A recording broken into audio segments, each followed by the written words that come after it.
Coming to you after a fantastic workout before the party starts. You know we ought to get it in, and you know what that means. It's One Wellness Nerd Out time!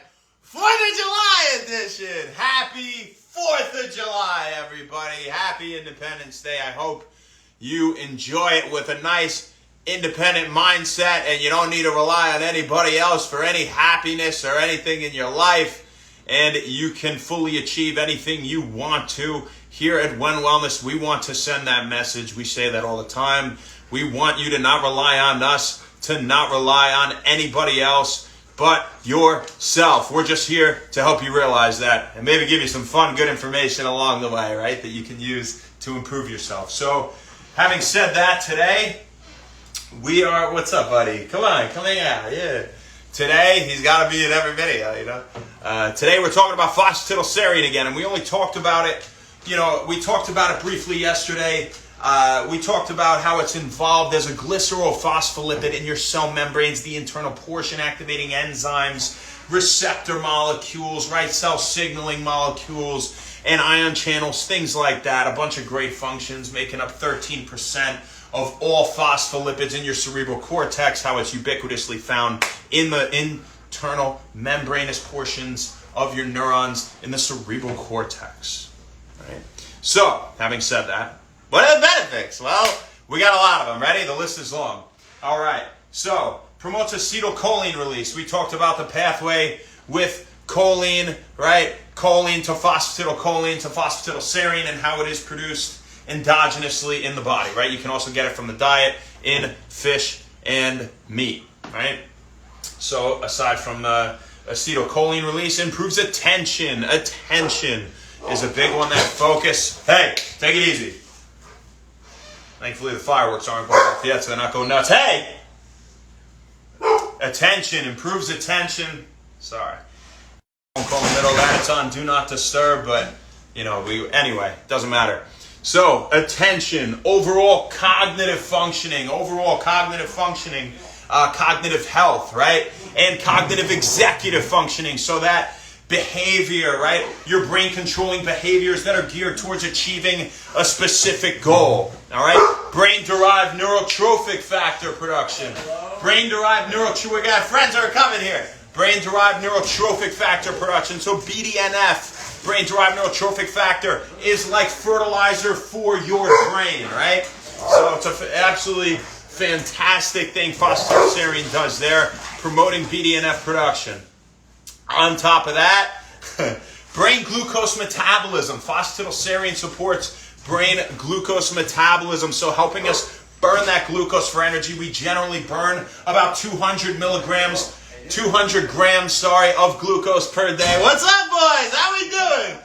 And we generally burn about 200 grams of glucose per day in the brain, just thinking going out our average day, right? So phosphatidylserine can contribute in that sense as well. What's up, Fun? How you doing, man? So, a bunch of great friends here, man. We're going to get this done so we can hang out with them. On top of that, what else do we have? Improves memory and learning is another one. Improves mental flexibility. So, very interesting there. And number processing and calculation.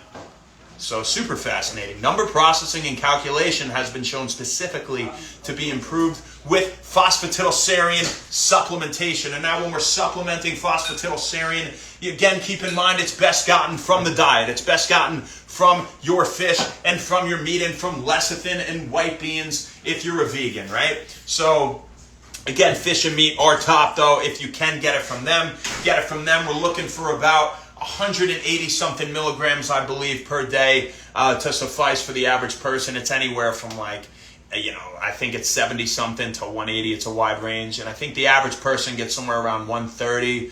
So, when we talk about these studies with phosphatidylserine, they'll have like 300 milligrams in them. Now, that's independent of diet. But realistically, going throughout the day, a good supplement would just need 100, right?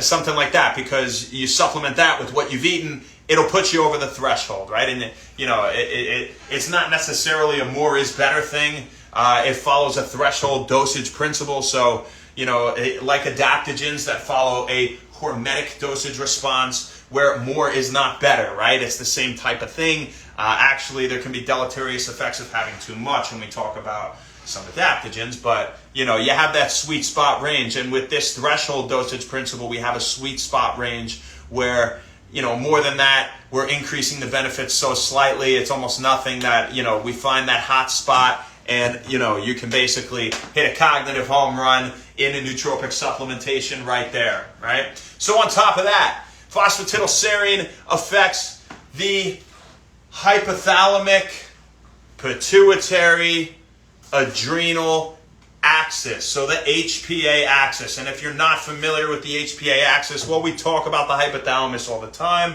in different nuclei producing different precursors that travel down the hypophyseal trunk, right, to the pituitary gland, stimulating the release of hormones, right, and stimulating the adrenal glands or the adrenal cortex, for example, to release other hormones. And this is a similar case. So you have corticotropin releasing hormone being produced in the hypothalamus and released, traveling down that hypophyseal trunk to the pituitary gland, triggering the release of adrenocorticotropic hormone.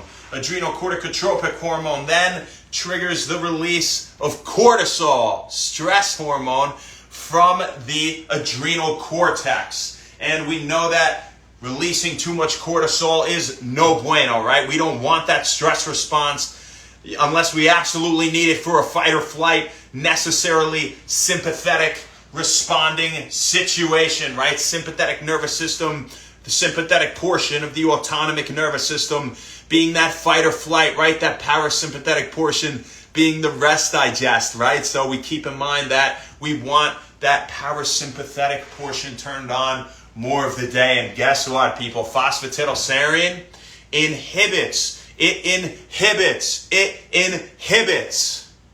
cortisol release due to stimulation of the hypothalamic, pituitary, adrenal axis. It inhibits this whole process and hence cortisol release from the adrenal cortex. So what an absolutely fantastic thing, right? To keep us less stressed and to keep our mind relaxed and working to the best of its ability, letting our innate intelligence just flow through us throughout the day, right?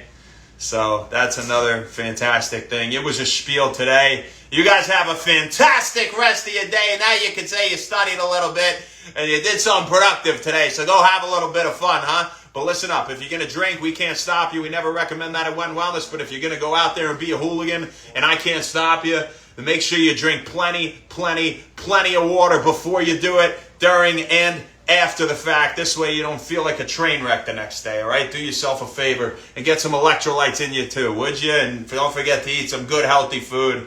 But, you're going to do what you got to do. We're just here to try to help you be as healthy as possible, both in body and mind. So have a fantastic 4th of July. We love you, folks, and we'll see you tomorrow. Take it easy, guys. James Leonard, what's up? Love you, man. Okay, bye.